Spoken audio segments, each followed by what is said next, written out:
Welcome back to the Block Party. We are here once again. I'm Adam Catterall. Pleasure as always to be in your company, all powered by the wonderful people at Blockasset. Tonight, we've got an extra special show lined up for you because tonight, I think we can label this as the Trailblazers show. That's right. 3 stellar guests, all trailblazers in their own right. And I'll introduce you to them very, very shortly. If this is the first time you've ever come to the Block Party, every single Tuesday evening, 7 p.m. UK time is when we get underway. And the whole point of this is to come together as a community to discuss all things sport, all things crypto, and all things NFT. And we are going to go a little bit heavier tonight on the crypto and NFT side of things because the CEO from Vayner Sports is going to come and join us a little later on. That's right. The one and only Mr. AJ Vaynerchuk. He's going to be on the show, trailblazing it in their world, and we're going to get a little bit of insight into the current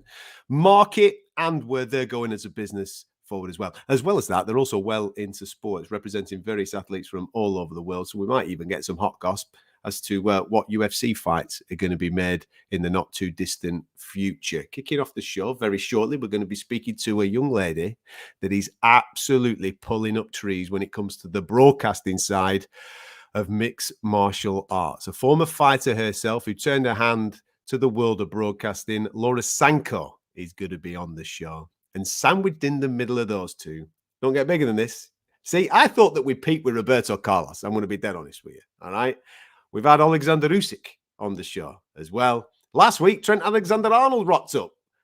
But this week, the president of the UFC, the one, the only Mr. Dana White, will be on the show discussing all things him, building this fantastic brand, and we'll also get his take on a little bit of crypto as well, seeing as that Dan and Till bought him his first ever NFT. We'll get to that a little bit later on in the show. We've also got plenty of stuff for you to enjoy and for you to win offers as well. But as ever, my right-hand man is ready to rock and roll. It is the one, the only, Mr. Nick Pete, smiling from ear to ear, ready to get stuck into another stellar show. And do you know something? It's nice to see you smiling after the weekend, mate, after your football team didn't get the big-eared trophy, but still a proud season for everybody on the red side of Liverpool. Sound, listen, you want to start there? No problem. We've had one of the greatest seasons of my life. Absolutely unbelievable. Competing for every single trophy right up until the final minute. I'll take that every season, please. All right. Okay, son. All right. Now, as I've mentioned there, we've got 3 stellar guests, all trailblazers in their own right, to come and join us and talk this evening about sports, about crypto, and about NFT. And the community is growing on a week-by-week basis, and we want it to carry on growing. If this is the first time you've ever come to the Block Party, maybe you've seen one of our guests, you like one of our guests, and you think to yourself, oh, I want to see what they've got to say, and you've just stumbled across this on your Tuesday evening, do not make this a one-night stand. We're not here for that. We're here for true love. That's what we're here for. We're here for relationships. We want to do some spooning with you, all right? It's not just wham, bam, thank you, ma'am, and out the back door. That sounded a bit wrong, but you get the gist of what I'm trying to say. Come back week after week and enjoy the Block Party. You do that by joining all the communities. So you can do that via subscribing to our YouTube channel, which is here right now. You're on it, so you might as well subscribe to it.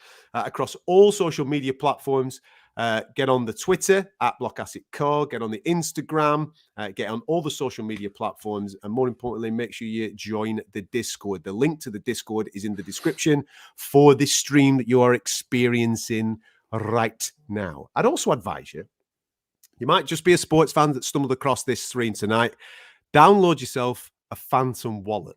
The reason why I'm saying that is because tonight could be your night, ladies and gentlemen. Not only tonight is your night, bro. Tonight is your night, bro. Listen, not only are you going to be in for some stellar conversation this evening, you might be walking away quite wealthy. That's all I'll say. That's all I'll say. You know that the big man likes to dish out the bonuses. All right. You know that Dana comes big when he's watching his entertainment in the world of UFC. Well, tonight, just to honor Dana White being on the show, we're having a bit of a fire sale. Right?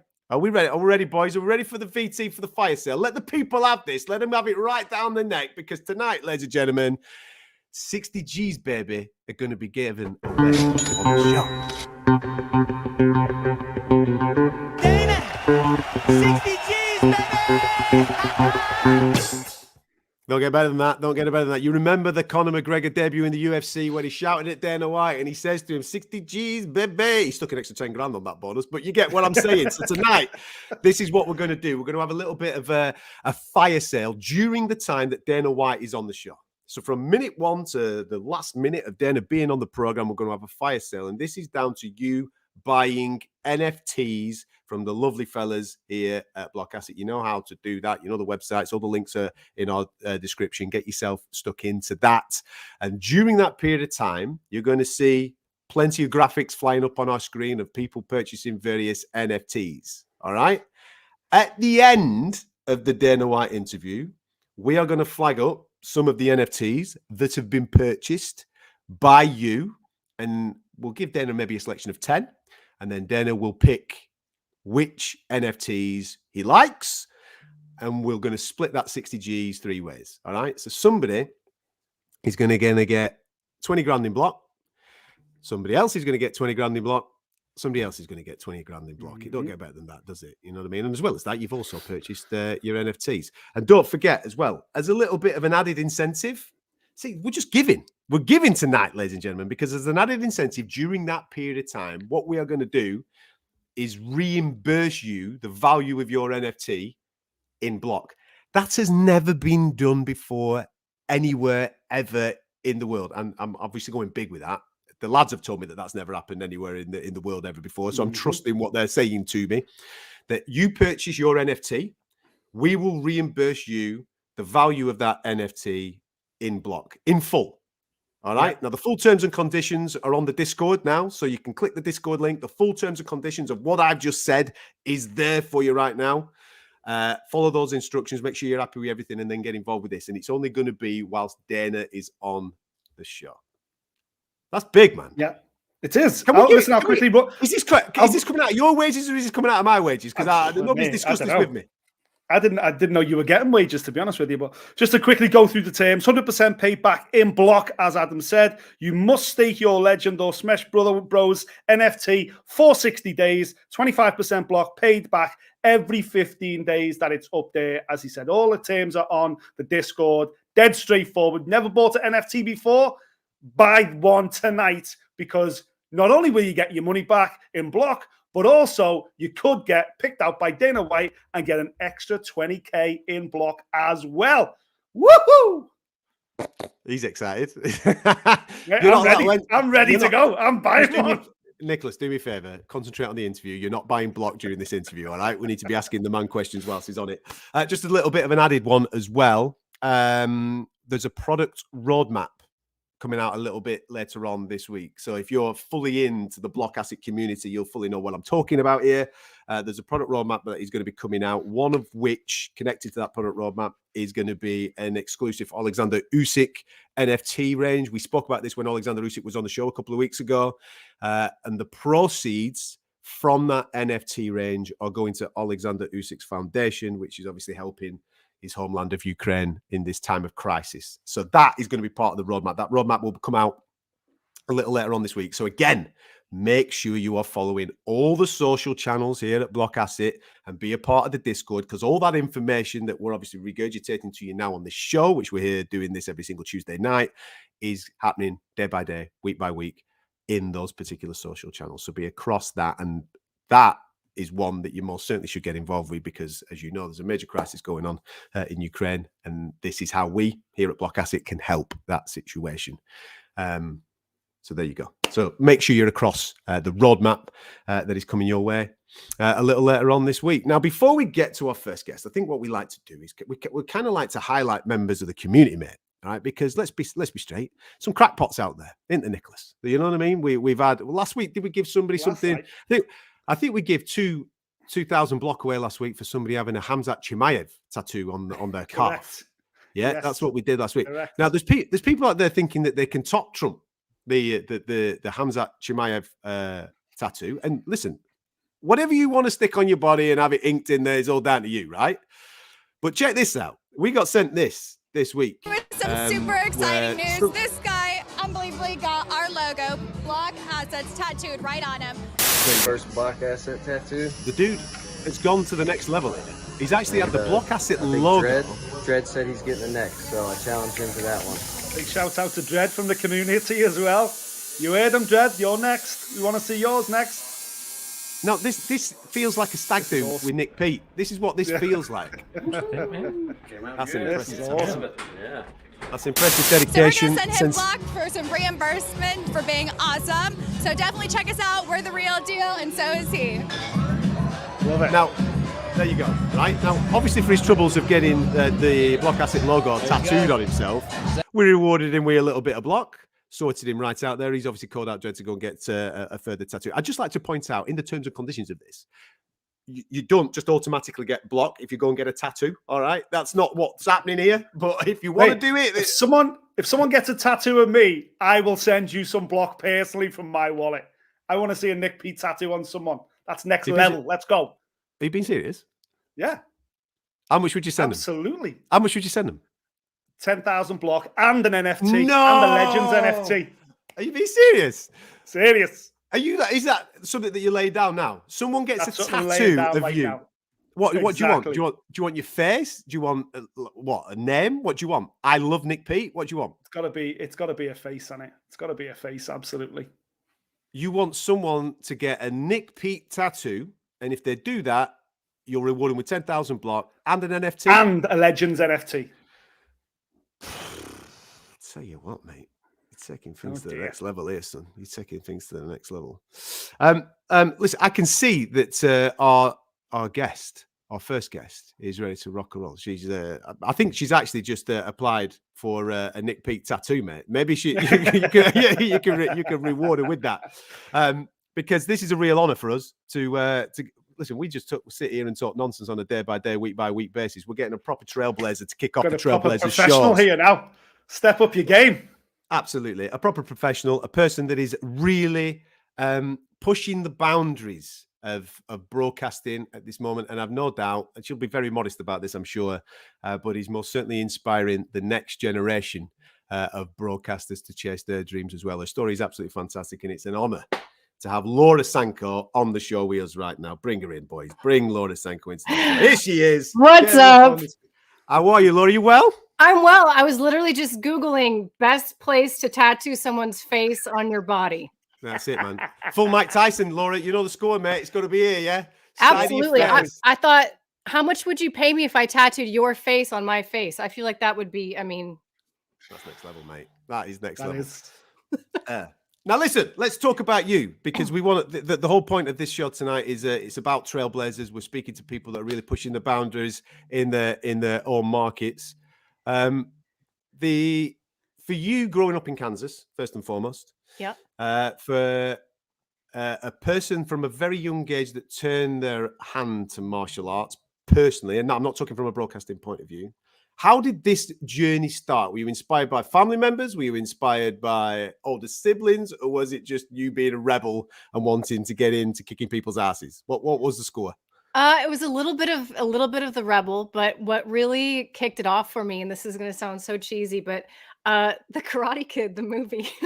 Nice. I loved that movie as a little girl, and I don't know why I was always more attracted to things of that nature than I was, Disney princesses and things like that. I was always a little bit of a tomboy, but I watched that movie, and it was right around the time when my dad was working in Asia a lot, and he brought home this little tiny Taekwondo gi because he had been in Korea, and I put that thing on, and I would jump on and do crane kicks on my bed, and yeah, I think I fell in love with the idea that in martial arts, if you work hard enough, you can kind of level the playing field and overcome disadvantages that you might have because of your size or because of your gender. So I think that kind of feeling of like becoming powerful, even though I didn't feel powerful, was what attracted me to it in the beginning.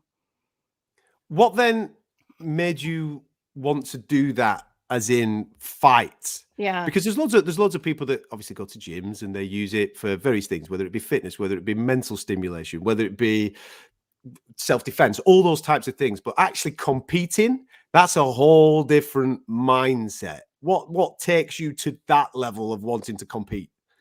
It was a mixture of things. So the gym where I was, it's now called Glory MMA and Fitness. It had a different name at the time, but still the same core group of people. And I think part of it was that that gym was just a gym that was full of fighters. And in Kansas City at the time, there was just one guy in the UFC, a guy named Rob Kimmons, and he was there. And James Krause was just starting to have fights in the WEC. So there was an energy in the gym. But I think for me, really internally, I think I felt like a lot of things that I had accomplished in my life, I didn't feel like I entirely owned them. Like I felt like maybe, my dad was well known in the city. And so when I got a really good job right out of college, part of me thought, well, are they just hiring me because my dad is who he is, Okay. or I don't know. I just felt like I had done a lot of things, but there was always a little bit of an asterisk there. And fighting was so far outside of the life that I lived in, this little very vanilla Christian, upper middle class bubble. I didn't grow up on the streets like a lot of, the guys that we know in this sport did. I had the opposite life. And I think I was just drawn to the challenge where, how I look, how much money I had, who my dad was, what I'd accomplished previous to that didn't matter one iota when you're locked inside a cage with somebody. You just, it's pure, I guess. And I wanted that purity of knowing that I could overcome the fear of failure. What's the family reaction to taking that decision? They hated it. I mean, I was lucky that I did this after college. So they didn't really have much. I mean, they couldn't really say much about it. I was an adult, but no, they hated it. They never went to any of my fights. They still don't even really watch what I do now on television. My mom will occasionally say, oh, I was flipping through the channels and I saw some people, doing that boxing thing. And I thought of you, but that's really as far as it goes. When they saw that I was happy, it's not like they, disowned me or anything, but it's a world that is so alien to them and so foreign to them. They were not athletes, they were academics. And that's how I was raised. So it's weird for them is the easiest way to put it. Yeah. How is it for your son, Laura? Because obviously he's at an age now where I'm sure in school people talk about UFC. Everybody wants to be in the playground at least. Kids are always emulating the sports stars and everything else. It must be cool for him that mum's kind of, rubbing shoulders with all the big stars and working for the UFC, the biggest fight sports brand on the planet. Yeah, it is and it isn't. I mean, it just kind of depends. He's still only 8, so he's not quite in the demographic where like his friends are super into it yet. Maybe that'll change when he's like, 13, 14 and up. And the other day when I dropped him off, I had a huge black eye from sparring, and I walked him in the building, and his little friend, I could just, as he was like walking away, they were walking away toward the class, I just heard his little friend go, dude, what happened to your mom's face? I think your mom's rough, man. Your mom's been on the streets again, like kicking everybody's ass. It's definitely kind of here and there, but we, when someone knows who I am out in public, it definitely kind of makes him giggle, and I don't know, he finds it weird, I think, more than anything. The transition from obviously athlete to broadcaster, in the middle of that is obviously, we're talking about it now, being a parent, and that's kind of the thing that changed. You got to for people that don't know, you got to a very high level. You were competing in Invicta, you won your debut, and then obviously family then starts. How was there a moment maybe after becoming a mum that you thought to yourself, I could go back to it, because we've seen athletes do that in the past, or was it something that was just absolutely off the table straight away? It wasn't, I don't know, it wasn't entirely off the table, but for me, it was kind of a different situation, because you have to understand that I had a whole other career that I was doing at the same time that I was doing amateur MMA and then the beginning of pro. So, when I was doing MMA, it was never with the hopes of turning it into, fame and fortune, because there was no option for that. Women, when I started, women were nowhere close to being in the UFC. And then as I kind of got to, to Invicta, that was right around the time where we thought, oh man, the UFC might pick up women. But then again, it was just the bantamweight division at first. And even to this day, they don't have the division that I would fight in if I were to fight. So that probably, not having the atomweight division, was probably the biggest determining factor for me, because I love the sport and I've never stopped training, and I've never really, I don't know, I've wanted to remain close to it and in the thick of it. And I'm very thankful that I'm able to do that in the way that I'm able to do it now. However, training, 6 hours a day to make 3 and 3 at the pinnacle is just, it wasn't worth it for me, because I had another career, but primarily just because I wanted to be able to really be a mom. And I'm so impressed by the women who are able to go become moms and then come back to the sport Yeah. and do it well, like Mackenzie Dern, to come back. And it's crazy because like you go back and watch her fights and you can see her body transformation, and her technique just keeps getting better and better each fight. So yeah, I've got a lot of admiration for the women who are able to do it. It just wasn't really an option that made sense for me, even though there's definitely times where, I know I was good enough. I know that if there had been an atomweight division, I know that I could have competed and could have had a good career. I'm not saying I would have, been some great champion, but I know I could have done a lot of good things. But that's not how it is, and I'm happy with what I'm doing now. No, absolutely. I think that grounding, and obviously it's a high level of grounding in the sport, is all the things that you can now pull on in this career that you've turned towards in broadcasting. And that, for us, watching you and your journey, is the thing that I think is enabling you to be the trailblazer that you are. Now, regarding broadcasting, I'm led to believe that it wasn't actually the plan. It was something that kind of you just stumbled across, chanced it a little bit, tried it, gave yourself, go on, then I'll have a go. And then all of a sudden, geez, man, she's really, really good. Was that the story, or did you kind of in the back of your head think, go on, I'll have a go at it? No, that's pretty much the story. I mean, I had just had my son, and so it was going to be a little while before I got back in there, and that kind of was the plan initially. But I think I knew in my head that it was never going to be like it was now that I was also a parent. It would just sort of be one of those things that could be there when it worked. So Shayna Knapp, the woman who owned Invicta at the time, called me up and she said, "Hey, I know you're going to be on the shelf for a little bit. We don't have a reporter. Would you like to do some interviews?" And I said, I've never looked at a camera. I've never held a microphone. I've never done an interview, but sure. Yeah, I'm happy to do that. So I think it definitely was not the plan. But then as soon as I realized that it gave me a lot of the same mental rewards that fighting did, not all of them, but some of the same. And it kept me ingrained in the sport. And honestly, it part of the reason I've stayed training for 15 years is because of the television, because it allows me, I think, to have a different perspective than other people that do my role have. So I could never give it up. I just couldn't. One piece of advice would you give to any budding broadcasters or journalists out there? One thing I like to say to young journalists who are coming into covering fight sports is make weight. Everyone who talks about the sport should make weight just once, because as you know, Laura, until you've actually made weight, championship weight properly, then you will never understand what goes into actually cutting and making weight on the scales. I think that's great advice. I would love to know how many people have actually taken you up on that.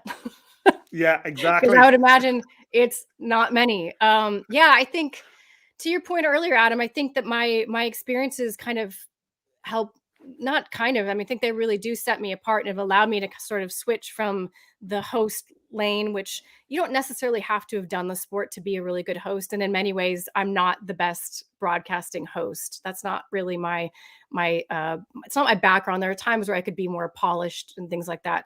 But to be able to jump lanes into the analyst, commentator, someone worthy of having an opinion, I had to have had that background. So my advice for someone wanting to cover the sport is, I guess, two things. And this is so simple, but just do everything early on and don't expect to get paid for it. My first gig covering MMA was in 2010 while I was still fighting as an amateur. And I just wanted to be cage side. And it was back when Titan FC was in Kansas City. And I fought a lot on their cards because they would have amateur undercards that didn't air on television, and they would just like practice the walkouts on us. But I wanted to like sit close to the action. So there was a blog, and I contacted them. This was like way before Instagram and social media. Love that. I contacted them and said, hey, I will do recaps of the fights. I'll sit there and type recaps, and you can post them if you will like get me a ticket. So I was basically allowed to sit cage side and type out my blow by blow recaps, and my payment was just being able to sit there. And so you have to, there's not a lot of glory and there's not a lot of money early for a long time, honestly. And you have to really, really love the sport. And I think more than the sport, you have to love the athletes who do this sport, which goes to your point, Nick, to understand, to do your best to put yourself in the shoes of the athlete. Because I think there can sometimes be this contentious relationship between media and athletes, or fans and athletes. And it comes from the place where the athlete always assumes that they are misunderstood. No one gets me. No one knows what this is like, which is true in some instances. But yeah, I think a true love of the sport, a true love of the people who do the sport, and just do the work and do it for free for a while, because that's just how it is. Where does that insane work ethic come from, Laura? Where is it just something that is natural amongst you, or is the role models within your own life that you've looked at, you think, yeah, that's how I should operate? I've always been a little bit of a obsessive studier and worker. And when I was in school, grades were super important to me. And I would, like I remember my senior year, physics was a challenge for me. I just was having a hard time with it. And so I would wake up on test days at 3 o'clock in the morning, go downstairs in my basement and just review for, 3 or 4 hours on test day. Cause I knew if I could have it in my most recent memory, I would do better. So I've always, I don't know what it is. I've always been willing to go the extra mile to compete with or do better than people who maybe are naturally better at something than I am. And I find myself doing it now because I feel like I'm not in a position where I can rest on, I'm not saying people do this, but I'm not in a position where I can rest on my Tapology page or point to my UFC belt for credibility. I have to do the work, and I have to put in the time and an insane amount of research. And, if my cohort over here is going to do 2 hours, I'm going to do 10. And I'm not even joking about that, because I have to, and I want to, and I want to earn the respect of not only this person, but of the fan base when they listen to me speak, be like, oh, wow, she really knows what she's talking about. She really did her research, or she really gets this shit, Mm-hmm. Do you find, and listen, this is, at the moment, it's a very male dominated sport, especially with broadcasting and various things like that. Do you find that you, and I'm sure you're getting quite a lot of correspondence from young girls, females that want to get into broadcasting, especially broadcasting of fight sports. Are you finding, and listen, don't take this on yourself, because I see you as this, that you find it easy to take on the role of a role model as a trailblazer, because people are looking to you, and you are the one that is pushing those boundaries and making maybe others believe that certain things are possible in the future?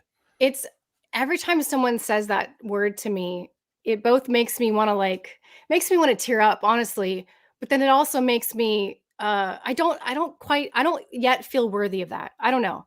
I want to be worthy of that. I do want to be that. And I guess if I really sit back and go through my DMs, at some point I'm going to have to admit that there is an element of that. It's just hard for me to use that word for myself, but I appreciate you using it.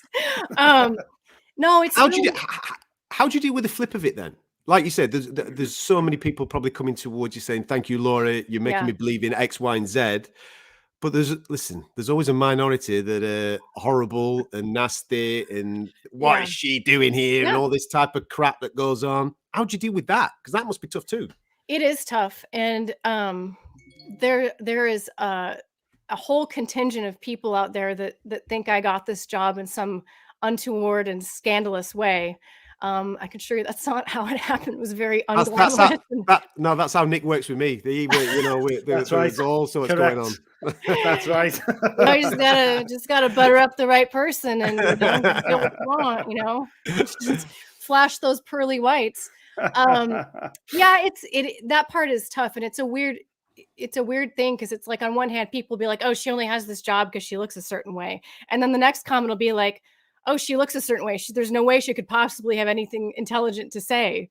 So you just, like anything, I'm learning to deal with it because it's certainly something that's ramped up more as the UFC's started to put me in these positions to have opinions. But it helps that the people who sit next to me, the Anthony Smiths of the world, the Rashad Evans of the world, the Michael Bispings, the Paul Felders, the Daniel Cormiers, that I think that people can sense that they have a certain amount of respect for me, and therefore the fans should as well. So I really owe a lot to my male coworkers in particular who are making a spot for me at the table and doing so. Man, it means I can't even tell you what it means for them to do that. Because if the role was reversed, I don't know how I would feel being, the champion of the world and little Miss Blondie comes walking in like, hey, listen, I've got stuff to say too. Listen, I think you're being incredibly harsh on yourself. The door, yes, okay, absolutely. The door and the opportunity comes, but if you can't kick the living daylights out of the opportunity, then it goes away. You're most certainly doing that. You're blazing the trail. And listen, we want to congratulate you as well. I know that this is a big thing for you, being the first female in the Zuffa Endeavor era. It hasn't happened yet. It's gonna happen. It's coming. It's gonna happen. We're gonna get there. The big man's on next. We're gonna push it over the line for you. We've got him on next. Listen, I know he's in the studio. I'm hoping that he's actually listening to this and that he's not just wandering around the room waiting for you guys to come on. But yes, no, that's specifically I'm saying it right now. Listen, he's gonna hate us for putting him on the spot. Let's get him in, shall we? Because I don't want you to go yet, Laura. Let's bring it. Listen, ladies and gentlemen, please welcome. This is a trailblazer show tonight, and there ain't no bigger trailblazer than this guy. Please bring him into the studio, the one, the only, Mr. Dana White. Sir, how are you? Are you well? Here he is. What is she talking about that she hasn't got yet?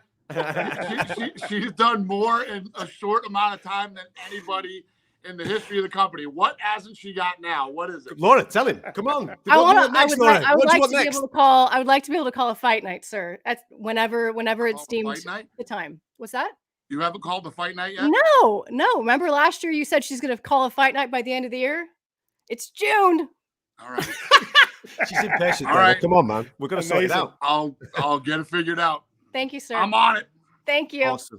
Welcome. Listen, Laura, thank you so much. That's what happens when you show up at the block party, y'all. That's it. That's it. We're trying to push things on for you. There you go. Laura, thank you so much for your time. Thank you very much, Dana. I will see you tomorrow. I'm headed out to do an interview with you tomorrow, so I'll see you. All right. See you tomorrow. There you go. The one, the only, the trailblazer herself, Laura Sanko. And from one to another, it doesn't get bigger than this. Listen, Dana, we're going to have a little bit of fun and obviously talk about the phenomenal journey of the UFC and you starting this many years ago. But I just want to let you in on something. Obviously, this is a little bit of a community. It's a live stream. We are going to be rewarding people that are watching what we're doing right now. All right. I want to play you something just so you know, because we know that you love giving out the bonuses. When someone performs well, they've got to get a bonus. So we've got some bonuses this evening. Boys, play the little VT so Dana understands what we're going to be doing. We're going to have a little bit of the Dana White fire sale. So 60 G's, just to remind you of an iconic moment in the UFC. So tonight we've got 60 G's in block, and we are going to award that to somebody that is watching this at some point during our interview. All right, then we're going to give you that power to give that away. For people that are watching this during this conversation, if you're buying your NFTs right now, they'll flash up on the screen. At the end, Dana will pick a particular NFT, of which we will then divvy up 60 G's in block 2020. That's what we'll do. We'll do that a little bit later on. But thank you for giving up some of your time this evening, Dana. It's an absolute pleasure. Over 2 decades of blood, sweat, and tears building this fantastic company. But we're going to go all the way back to young Dana. All right, we're going to go all the way back because we never had this conversation, I don't think. Where does this independent, self-reliant, never say no attitude come from, Dana? I have no idea. I don't know. That's a tough question to answer. When you were growing up at school, around friends, around the communities that you were living in? Was it always the case that you kind of knew that you were destined for something bigger, or is it just the pure ability to be able to sense and see an opportunity when it arises and being able to run with it? I don't think so. I think the key to everything was I always knew what I wanted to do. I think that's what a lot of people struggle with when they're young. They don't know who they are. They can't figure out what it is they want to do for the rest of their lives. And you're told that if you don't go to college, you'll never amount to anything. So you go to college, you're wandering around school, switching majors because you don't know, what you want to do for the rest of your life. And that's the whole battle, is finding out what you want to do. I always knew, and once I got old enough, I went after it. Regarding the vision with the UFC in particular, because for people that have followed your journey and know a little bit about the story, obviously you were working in fight sports, doing various other things. But what was the thing that persuaded you in your own mind to obviously speak to your good friend Lorenzo and say, listen, man, there's an opportunity here. This could be this. What was that moment like, having that conversation with Lorenzo to take this to the next level? Well, it was weird because a few weeks before I found out that the UFC was in trouble, we had a conversation, and some group had come in and tried to hire me. And I told him, hey, I just got this offer. And he looked at me all crazy and said, what are you talking about? I thought you and I were going to do something together. I said, all right, I'm with you. So, then literally a few weeks later, I was talking to Bob Meyerowitz on the phone, the former owner of the UFC, and he told me they were in trouble and they were probably going out of business. So I picked up the phone. Lorenzo was in Miami at the time, called him and said, I think we can buy this thing, and I think we should. The rest is history. I mean, it was literally weeks or months later, and we owned the UFC. There wasn't a lot to own originally, apart from a roster of fighters. There was a battered old cage, and it was most importantly probably, Dana, the 3 letters that you bought more than anything else. But at what stage did yourself, Lorenzo, and Frank Fertitta, did you say, you know what, this sport could actually conquer the world? Was that a pipe dream in the early days, or from day one did you think everybody on the planet gets fighting? If we can just market this thing right, it could go huge?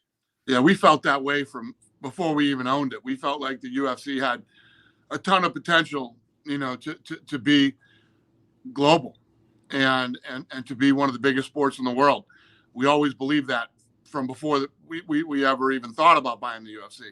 So when the opportunity came, we loved it. We were all over it. How hard was that time? You bought it now. You're obviously working on the product. But we've got to remind people that are watching this that MMA was in a very different landscape. The UFC was in a very different landscape. There was state athletic commissions that didn't even recognize it. How hard was that, lobbying yourself, having to pick yourself up, go around to various states, lobbying the sport, begging at TV, begging to get it on TV, Dana? It's crazy when you think back now. It's on the biggest channels in the world. But back then, you were literally knocking on people's doors trying to get meetings. Yeah, and to get media coverage too, to get any of the sports writers to cover us. So I would fly around the country and meet with all the editors, whether it was papers or television or whatever it might be, and try to get people to start covering us. And nobody was interested. So where we really started was we started buying radio. Radio is where we really started, because you could buy your way onto radio. So started creating these relationships with these different radio stations and all the key markets here in the United States. And, the rest as far as how it went with television. We eventually had to buy our way onto TV too. How much did The Ultimate Fighter change the game for you? How much was it? How much did inventing that concept, The Ultimate Fighter, how much did that change the momentum of the UFC? Yeah, I mean, that was everything. It was really what started the explosion here in the United States for us. So the Ultimate Fighter, we put the first episode on we did over 1 million viewers, and then the thing just started to grow. And by the time the thing blew up with Lieben, Koscheck, and Bobby Southworth, we were at like 2.3, 2.4 million viewers, which at that time was very strong. Yeah. When you build something like that, when you build a company like that to the levels that you built it, and it's well documented, obviously, recently, obviously, yourself and the Fertitas sold that company to Endeavor. Is it a bittersweet moment selling your baby? Is it a bit? I know there's obviously a lot of money involved, and that's a nice thing. But is it one of those things? Look what we built, and now we're going a different way. What was that feeling like? Yeah, no, it was very, very hard on me. You know, I don't know about the Fertitas. I think, you know, I think they definitely miss it now. But yeah, it was very, very, very hard on me. But I ended up, you know, it all ended up working out really well for me. So, you know, I stayed on, and I'm still one of the owners, and yeah, so not a bad deal. Lorenzo told me when we did this deal, you might have the best deal in all of sports. And then he said, you know what, you might actually have the best deal in all of business. Yeah, exactly. Got paid and you stay at the top. That's it. I want to ask you, Dana, about boxing, because you're a huge boxing fan. You're a boxing guy. I remember a couple of years ago, you even had the Zuffa boxing T-shirt. You've teased us about getting into boxing. Have you finally took a long, hard look at boxing and thought, you know what, even I can't save that sport? Yeah, you know, every time I try to think about doing something with boxing, I go, why would I want to do this to myself? Why would I even want to, you know what I mean, dive into this nightmare? Yeah. And you know, that's why I haven't really done anything. It's a broken business that is an absolute nightmare to try to fix. Yeah. On this journey that you've had, and all the goals that you've set yourself, and all the things that you've managed to achieve, what is the moment for you? What is the one moment that you look back at and you think, flipping out, man, as if we did that? Was it, for example, getting MMA into New York and doing the UFC at MSG? Was it the Ronda Rousey boom and what you did for female mixed martial arts? Is the one thing that you think, wow, man, as if we did that? Well, you said it. I mean, there's been so many monumental moments in my career that I could look back on and be blown away by, you know, these moments that took the sport to another level, or, you know, made the UFC more popular, or whatever it might be. There's so many of them. I could never just point at just one and say that was it. But if I had to, I guess I would say once we got back on pay-per-view and we got on free TV early in the days with the Ultimate Fighter.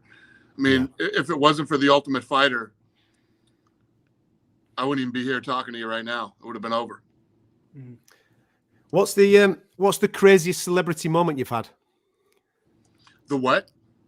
The craziest celebrity moment, because we've been at plenty of your shows, and the who's who like to come to the UFC shows. There's a lot of famous faces that like to be around that cage, my friend, watching from up close and personal. And I'm sure you've had many entertaining and amusing phone calls over the years from people wanting tickets. What is the one that maybe blows your mind a little bit, where someone phones you up, can I come to the UFC? Yeah, I don't think there's ever been any situations where anything crazy has ever happened with a celebrity, other than just like personal stuff for me, you know. Growing up, being a fan of the Red Hot Chili Peppers, and then actually becoming friends with Anthony Kiedis, and, you know, stuff like that is a little mind blowing in the beginning. But I don't know. I don't know if I've ever had any weird celebrity moments. I want to ask you about, firstly, you were gifted your first NFT by BlockAccess. It was actually bought by Darren Till for you, the Muhammad Ali NFT. But I've got to ask you, did you catch the BlockAccess Smesh Brothers docu-series with Till and Hamzat, this BFF relationship they've got going? I did not, no. But I have the one that he got me sits in my office, and it's right on my desk. I love it. I think we got it. There you go. Is that the one? There you go. That's it. There you go. A little bit of Muhammad Ali there. There you go.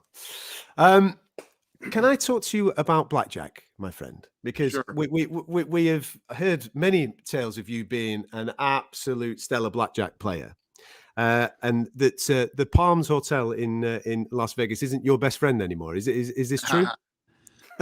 We're cool now. They just let me eat there. They don't want me to play. But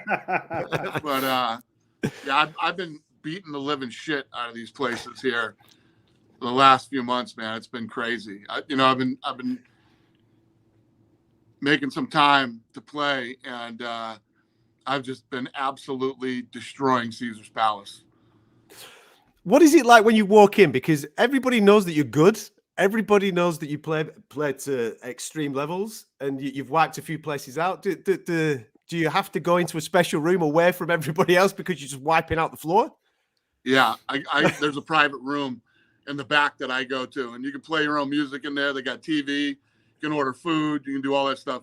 If you're a big player and you really play big money, you shouldn't gamble anywhere in Vegas other than Caesar's Palace.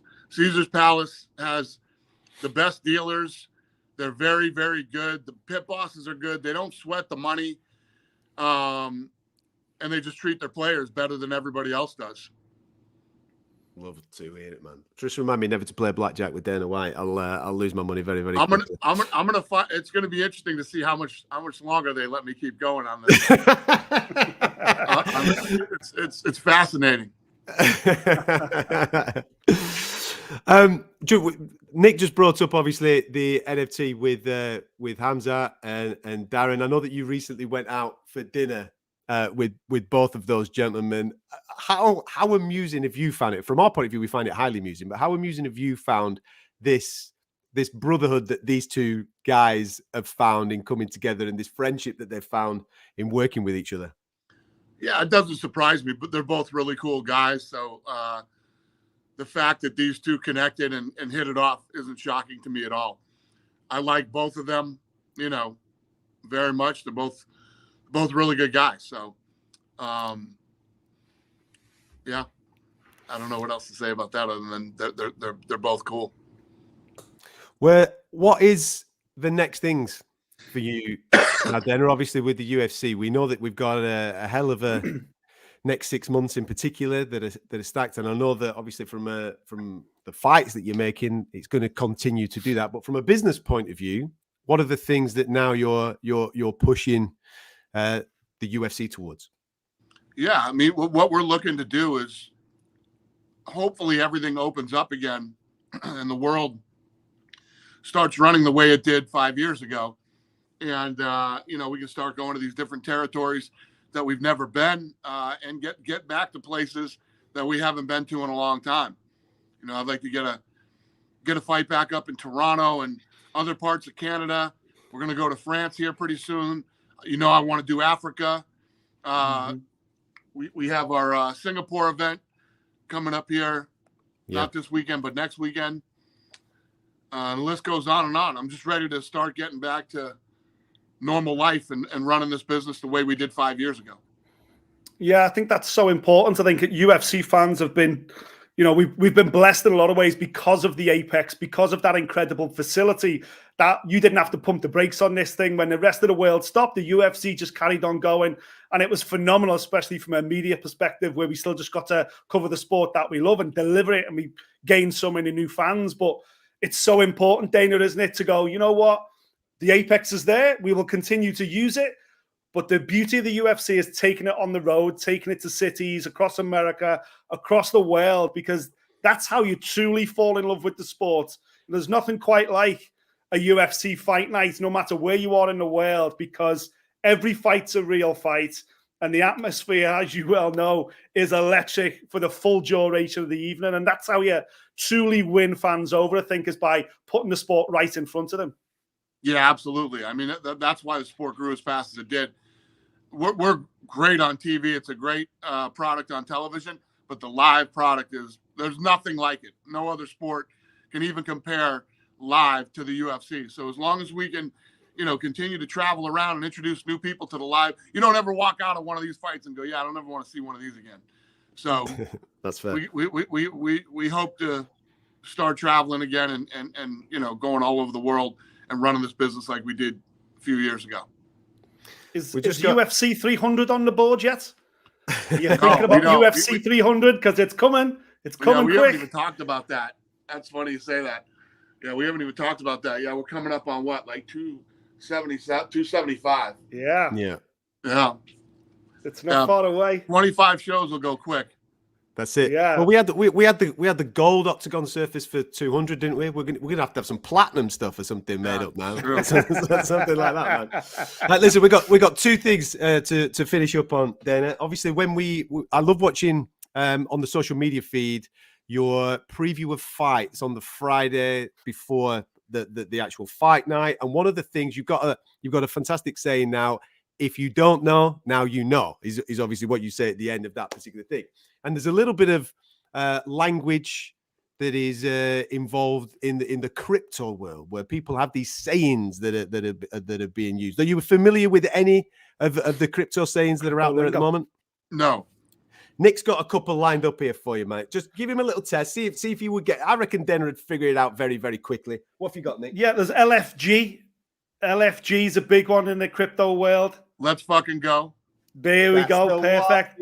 And then the other one is Wagbo. Familiar with Wagbo? Wagabout? Wagbo. WAGBO. Wagbo. Wagbo. No. We're all going to be okay. That's quite a prominent one in crypto at the moment. Right, okay. I prefer let's fucking go. That's miles better. That's the one. That's the one.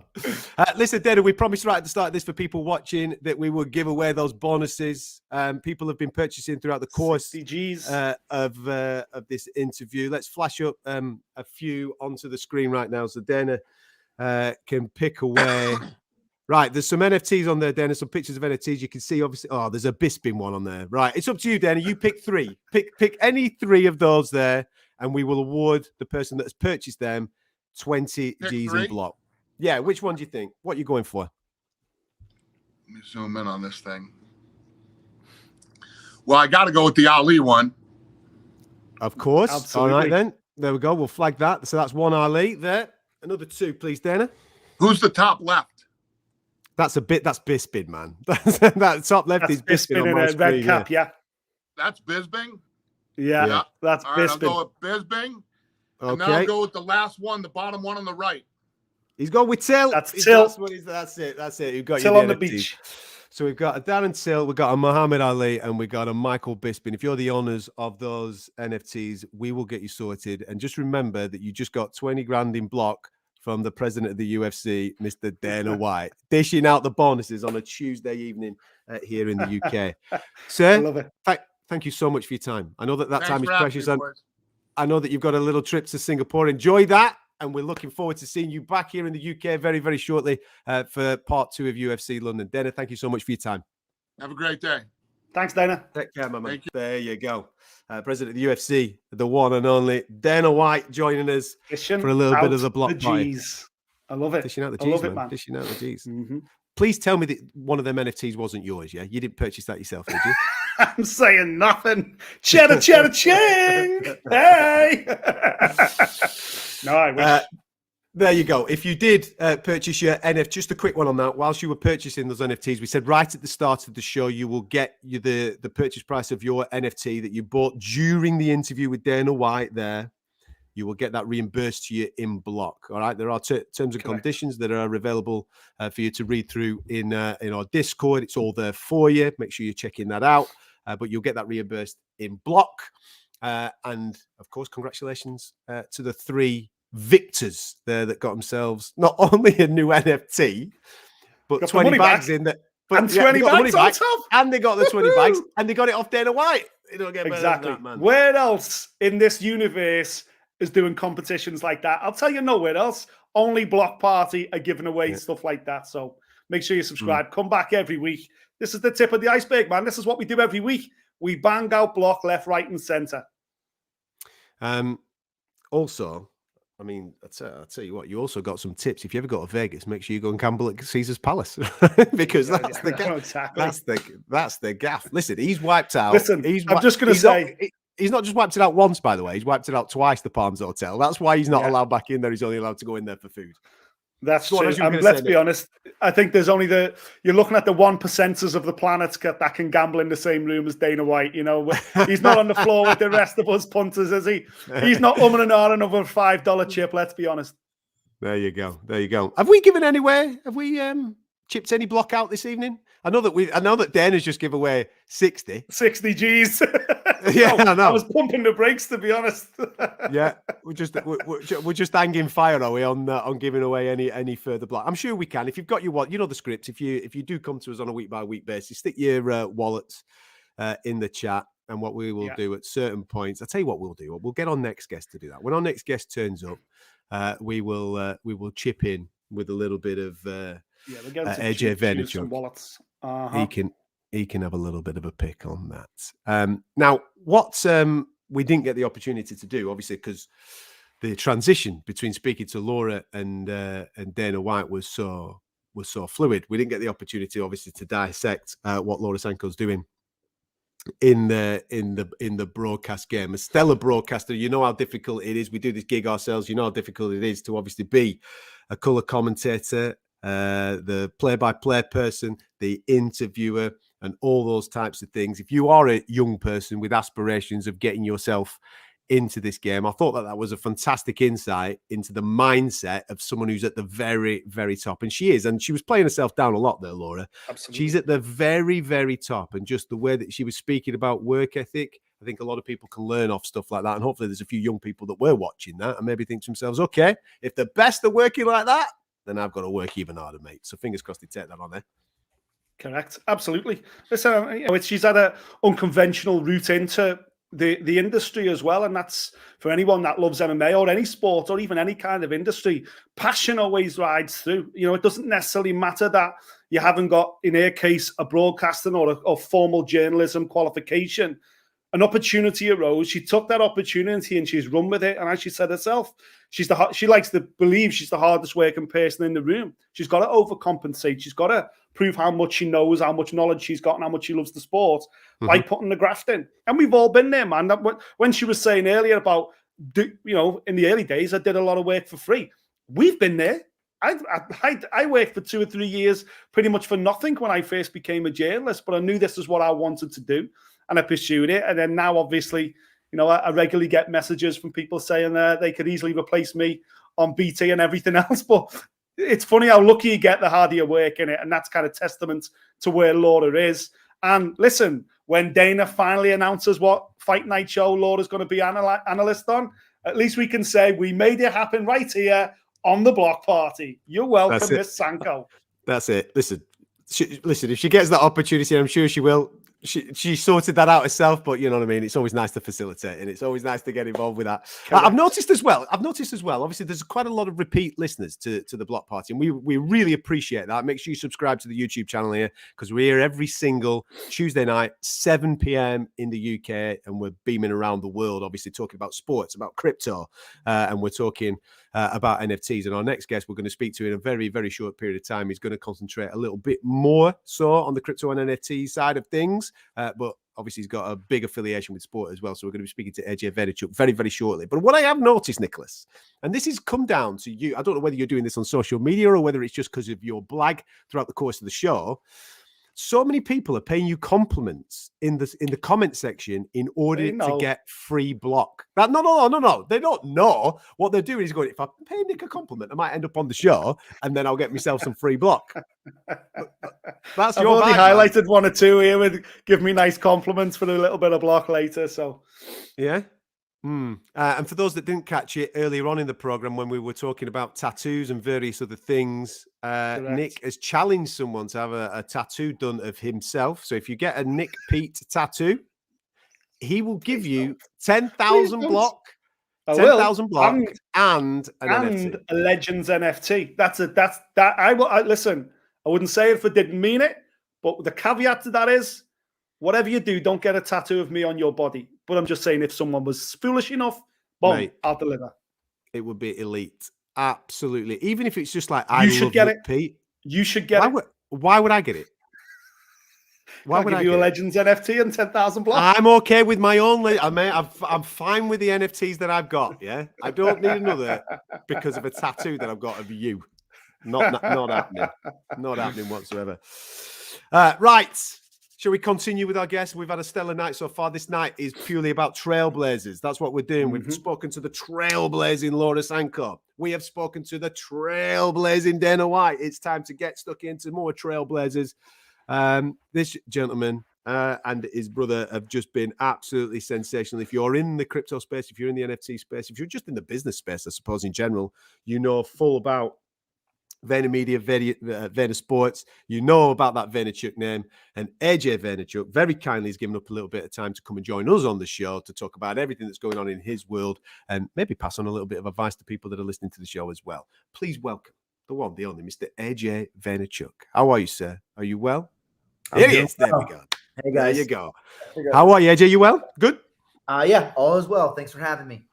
Now, listen, my man, we are obviously huge sports fans, and we know that you're managing and involved in the careers and the development of careers with so many different athletes, mainly from our point of view in the world of MMA and the UFC. So we're going to pick your brains, man, and you're going to tell us about fights that you're making for these people. We'll get to that in a minute, okay, sir?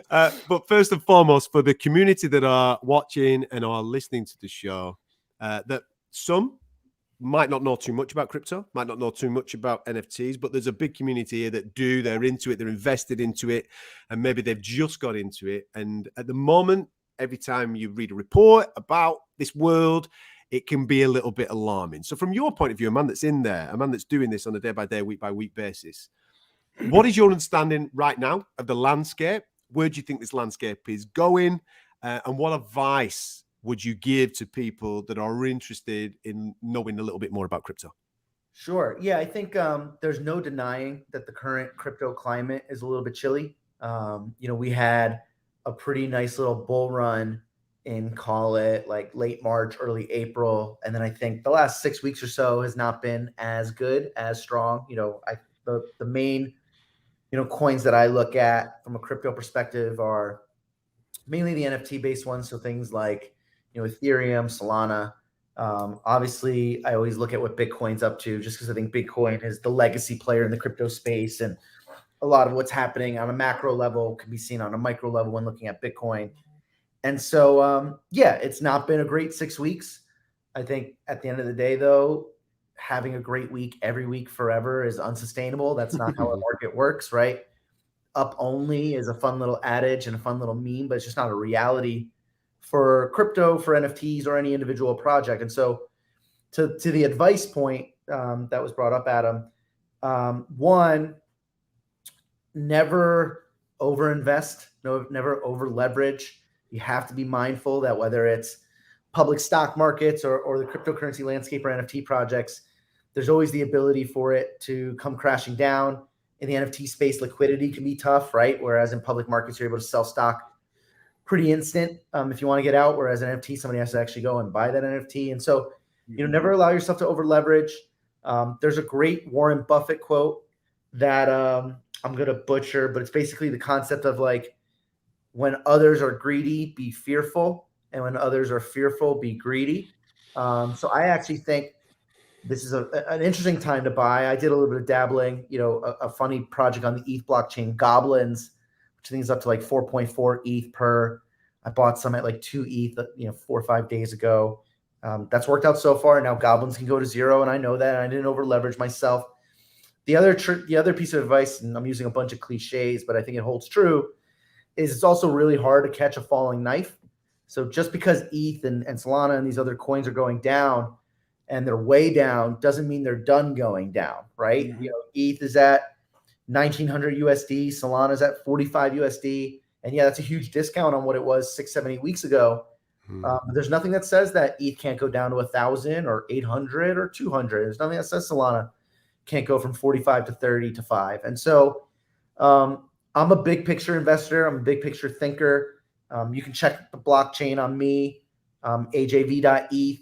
And then I think AJVcold.ETH or AJVcold.ETH, I think is actually the right one. I've got 2 primary wallets, not done a lot of selling in the last 6, 7 weeks. Done a tiny bit of buying over the last week and plan to continue to go. And I'm in a situation where I don't have, the need to liquidate in order to pay my mortgage or keep the lights on. And I think that's a smart thing to do. So that's my overall thought on the ecosystem and advice. Listen, from your business knowledge, investing in other markets, how do you think this looks in 12 months' time? How do you think this looks in 24 months' time? Because I know that obviously you will be strategically planning for those times. What is the gut right now that it looks like in 12 months?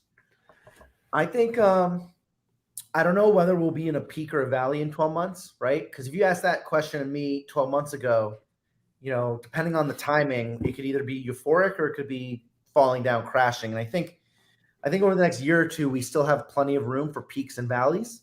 I'll kind of answer it in a different way, that I personally am very bullish on NFT technology and certain cryptocurrencies in general making a meaningful impact in terms of how our society operates. The same way in 2009, my brother and I started VaynerMedia. I was a huge believer in social media becoming an integral part of our society, which ended up being true. But I didn't know that TikTok was going to exist. I didn't know that Instagram was going to exist. At that time, it was Twitter, YouTube, and Facebook. And, so I would say in general, I don't know how it's going to look 1 to 2 years from now. We might be in a peak. We might be in a valley. There might be euphoria. There might be panic. But overall, I think Web3 is going to have a seismic impact the same way Web 1 and Web 2 did, right? So websites in the 90s, social media channels in the late 2000s and early teens. I think NFT tech and crypto is going to make the same push over these next 5 to 15. What's Vayner Sports' approach to Web3? Yeah, so we've taken a few different approaches. I think the most important primary approach is the fact that we actually launched our own NFT project on the Ethereum blockchain about 2 months ago. So we launched something called Vayner Sports Pass, which was a NFT utility pass layered on top of our existing business. So I think one thing that's interesting for a lot of these projects in the NFT space is that a lot of the projects are being operated by anonymous founders, right? You don't know the founders, don't know their background, and there's been some drama for certain projects here and there along the way because of that. So the fact that we built something on top of a platform in which Vayner Sports represents 150 plus athletes. We've been in business for 5+ years. Our principals and our core staff have been in business for a combined 100+ years. We're across MMA, American football, baseball, as well as gaming, 35 employees. Like, we're an existing business that has existed before Web3 and will continue to integrate Web3. And we've done some really interesting and novel aspects to our product in terms of NFT benefits, digital benefits as a whole, in real life experiences at sporting events and other opportunities. And I guess most of all so far has been just interactions and opportunities with our current client list. So doing things like private Discord conversations with, we did one with Aljamain Sterling and Michelle Watterson recently, separately. We did those two in the last 7 weeks. And so, utilizing our client base that I mentioned and having them be integrated with our community as well. So that's been a focus. And then we've also looked at some partnerships with NFT projects. You guys included. We've had some conversations with one of our athletes in particular. And then, but we've also dabbled and done some other stuff with other projects, with other clients across sports too. What we've found, covering MMA, what we found is that the MMA community in particular is so open, and the minds are so open to the actual concept of NFTs, of cryptos, and obviously how this is all going. Obviously, you deal with a lot of these athletes on a day-by-day basis. Is it an easy sell? Is it an easy education with them? Yeah, I would say no disrespect to my football players, no disrespect to my baseball players. I think gamers fit in this category too. But what I have found with MMA fighters is that I think a lot of MMA fighters come from a background where they had to earn it, where they had to be open-minded, where they had to be creative. If they're further along in their career, they got to see what your previous guest Dana has done over the last 10 to 20 years to get it to the place that it's been. Whereas, again, this isn't to knock football players or baseball players, but if you're a prominent and successful football player, there's a really good chance that when you were in middle school, you were the most popular, most talented kid in your town. When you're in high school, you were the biggest deal. When you're in college, you're like, you've had more time in the light. And again, it's not the case for every player that we represent, but a lot of times there are these big recruits and they've had a lot given to them and they've had a lot of attention. And I just find that they tend to maybe be a little bit more hands open, saying, hey, bring me opportunities. I'll take them when they come. Whereas I feel like MMA fighters are like, hey, like I heard this crypto thing and NFTs, like how can I fit in? How can I get involved? Where can I learn? I think there's a little bit more of a go-getter type attitude for MMA fighters. And I think a lot of that comes with the sport, the upbringing of the sport. You know, I don't know how many MMA fighters were the most popular kid in school and talked about in the media when they were 14, right? And so I think that's part of the culture. But I just find MMA fighters to be very open-minded and very much go-getters. How much will the social token kind of change this space, do you think? You know, I think a lot of athletes will appreciate that a lot more. That's something that that's fundamentally part of the Blockasset business, that we plan on tokenizing every athlete on our roster. Do you think that's going to change this space a lot as well? Yeah, I think there's real opportunity there. I think about tokenization a lot. I think there's been a lot of interesting alternative means for financial instruments in sports for a while now. So I think of a company called Fantex, which now has pivoted and operated something called X10, which had a big focus in football, where they were actually able to invest in athletes like you would invest in a company, right? Where an athlete could sell 10% of their future earnings potential to Fantex/X10.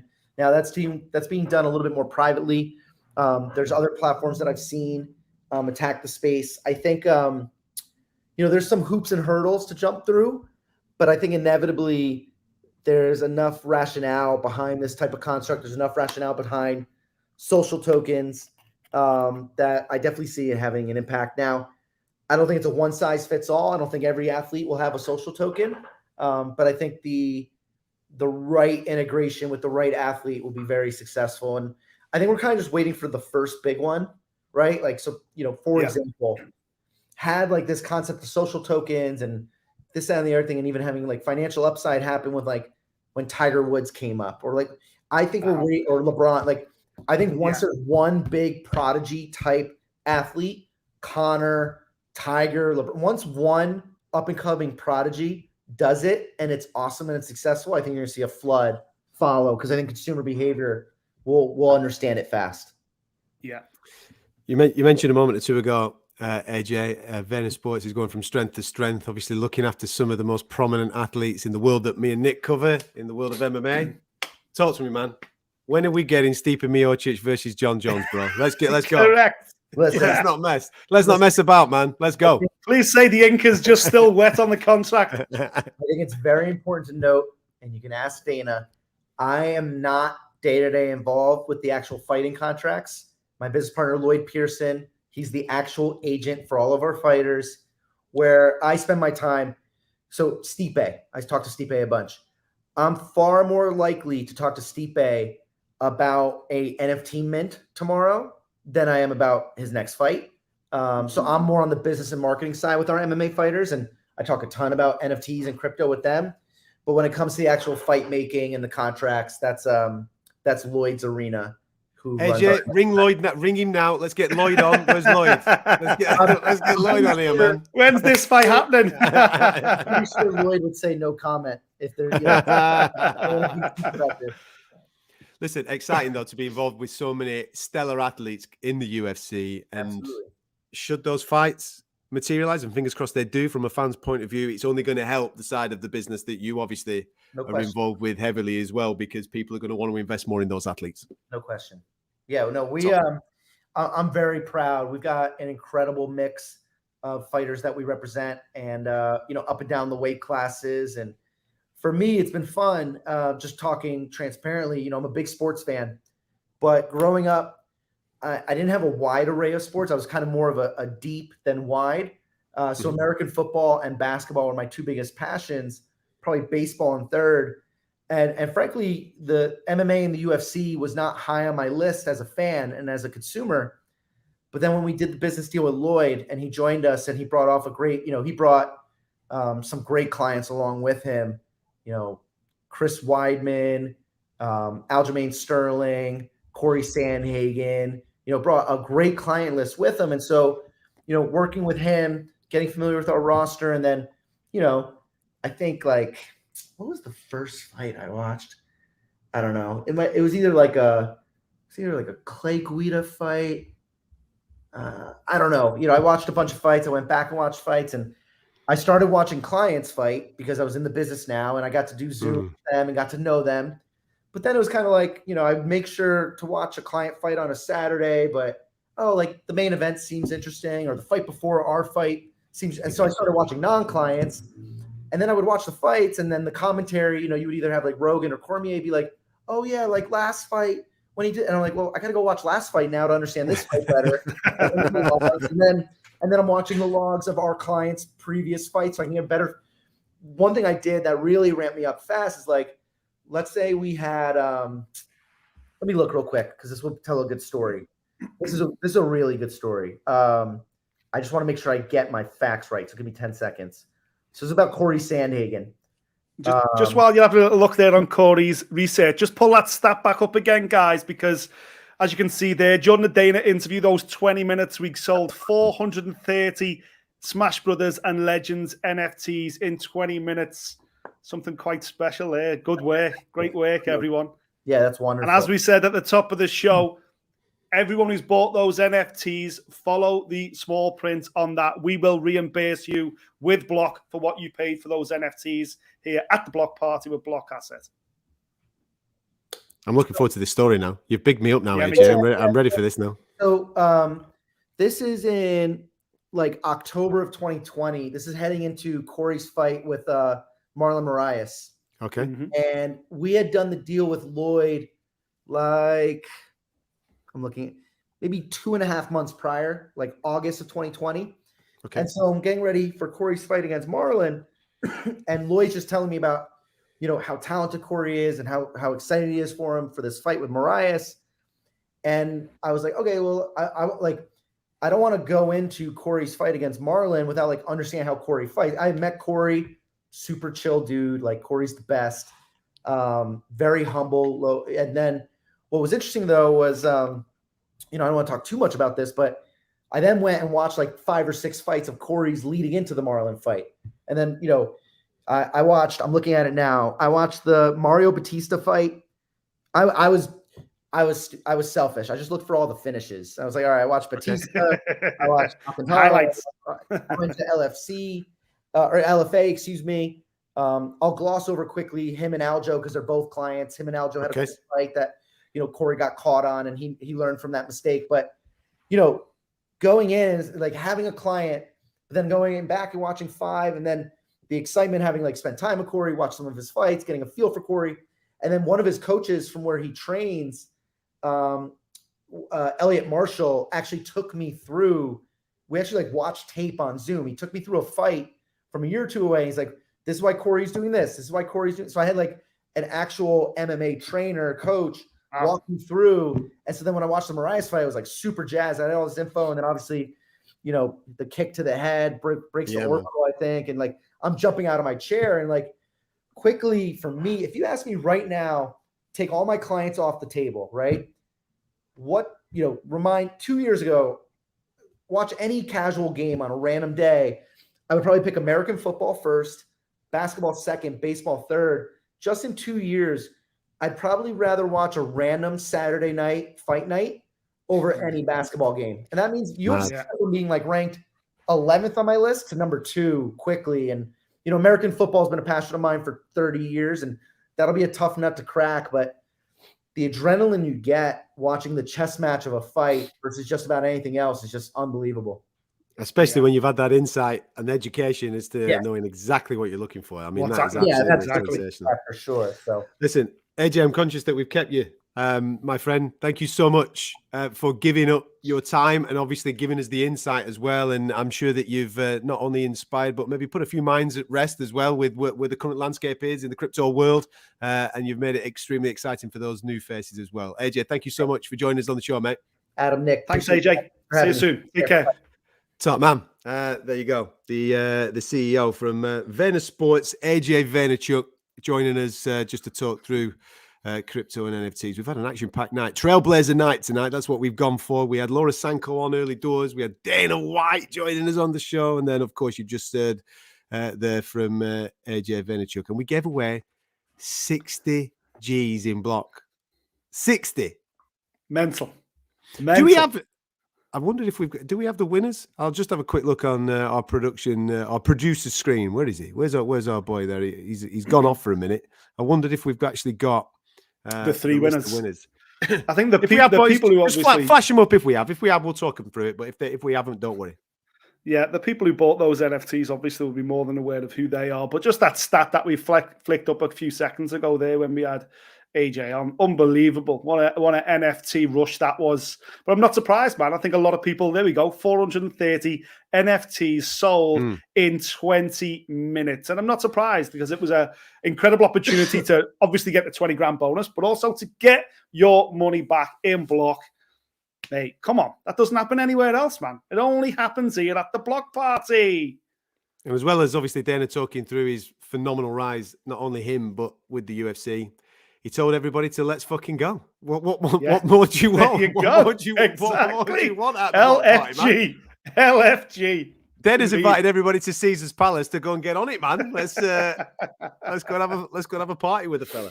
Now, listen, what a stellar guest list that we've had this evening, and thank you very much to you for participating in the show. It's only getting bigger. It's only getting better every single week when we have our production meetings and the boys are coming up with suggestions for guests that we should get on the show. Absolutely blows my mind every single week. We've gone from Alexander Usyk to Roberto Carlos to Trent Alexander-Arnold to now the president of the UFC.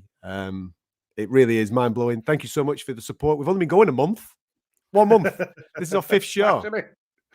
Yeah. I hope you're enjoying it as much as we're enjoying it. Just remember to subscribe. So if this is the first time you've ever come to us, make sure you subscribe to the YouTube channel. Make sure you subscribe to the Discord. Make sure you're across all the social media channels because as we've said earlier on in the show, there is going to be a roadmap that is going to be released a little later on this week. We told you a little bit about that roadmap, which is going to involve an Alexander Usyk NFT collection, and the proceeds from that NFT collection are going to go to Alexander Usyk's foundation to help his motherland of Ukraine through this crisis at the moment. So keep an eye out for that on all the social media channels. That's going to be really important for you to get involved with. Now, you're a little bit more clued up on all the things that we have to talk about on today's show, Nicholas. Have I missed anything? Is there anything that we need to just sign the show off with? I think also just worth mentioning there, part of this product roadmap that we've got coming out as well, there's also going to be some NFT staking games on there. There's also an asset store coming, NFT stakes be redeemed in real life products, sports, memorabilia, and plenty of experience. And I tell you what, I might be giving away a bit too much here, but there's a little lady celebrating a jubilee this week. Don't be surprised if she pops up on Blockasset next Tuesday. That's where we could go next week. We've got to go bigger than Dana White, and there's not many bigger, so don't be surprised if old Liz pops up flashing her NFTs. I beg your pardon. And on that, we will finish the show. Thank you so much for your time on this Tuesday evening. Enjoy the rest of your week, and don't forget to come back and join us next week, 7 o'clock UK time, for the Block Party.